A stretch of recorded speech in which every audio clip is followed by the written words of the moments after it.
How's it going? Gennaro here, CEO of Koitech Solutions, and today we're going to be talking about purple teaming.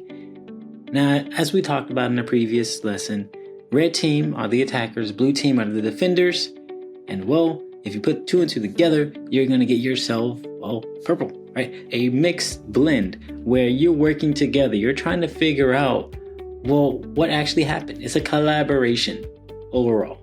And really the biggest thing is just understanding, okay, these are my defenses. How can I strengthen them? Because the red team was able to break through that. And then when it comes to the red team, okay, they built up new defenses. We have to bypass new security measures. How do we go about doing that? And that's essentially what the core objective is. Making sure that you are working together to build out a bigger, better, stronger security, as we call it, posture. All right. Now, how does the purple team integrate it? How do we actually do that? Well, the way you look at it is you have your offensive and you have your defensive. Okay, so you're using your incident response plans. You're using your monitoring within your logs.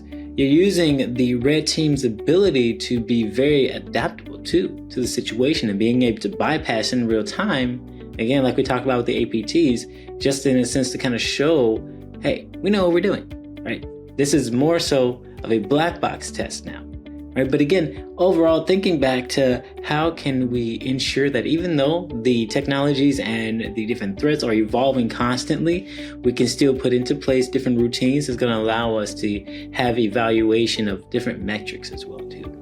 Right? So being able to have the response rate, and we spoke about this before as well too, or that detection rate, making sure you can effectively do that. Because if the red team is already in your system and you don't really know about it, then that's a problem. All right. So being able to respond effectively, understanding the differences and assessing the accuracy of what's a false positive versus a negative. Actually going through the process of ensuring that, hey, this is actually real or not. Now, you can look at that on the red team side as well too, because they can have vulnerability scans that are being done on those systems and they come back as a potential threat or potential exposure to it, I guess you can say. Now, but the other thing is, how can you align both in real world scenarios? And that's exactly what you do. Making sure that, hey, if you're going to bypass security mechanism, you bypass it in real time.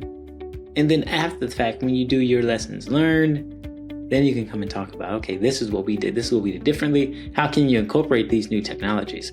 So you have your red team tools, and we talked about Metasploit before. You have Kali Linux. Your blue team tools, Wireshark, Elastic Stack, and we've all kind of at least heard the verbiage around these.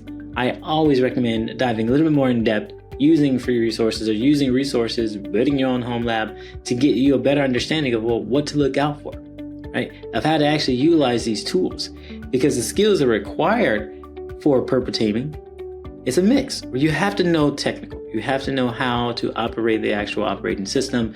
You have to being able to think through problems and communicate really, really effectively to the other team. And as you're going back through, it's all about understanding again, what is that security posture? So let's talk about a phishing campaign assessment. The red team conducts a phishing attack. And basically, again, we're looking at it from the real world perspective as in, hey, this is an actual APT or potential threat. And then the blue team is going to be monitoring the email gateways and then checking on user behaviors too, because, hey, there could be already a compromised user that automatically would go and execute that phishing email. But being able to identify these different patterns and responding in an effective manner, I think that is where really the training that you put into place, because again, when you're doing this phishing campaigns, you're not necessarily saying, okay, we just want to get as many people as we can and see who's going to fail it. No, it's about education too, right? So you want to be sure to add in real-time training, real-time world debriefing, because that's where it really matters. All right, it's been great. Gennaro here, CEO of Koitech Solutions, and we talked about purple teaming, brought to you by ACSMI. Hope you have a great one. Take care.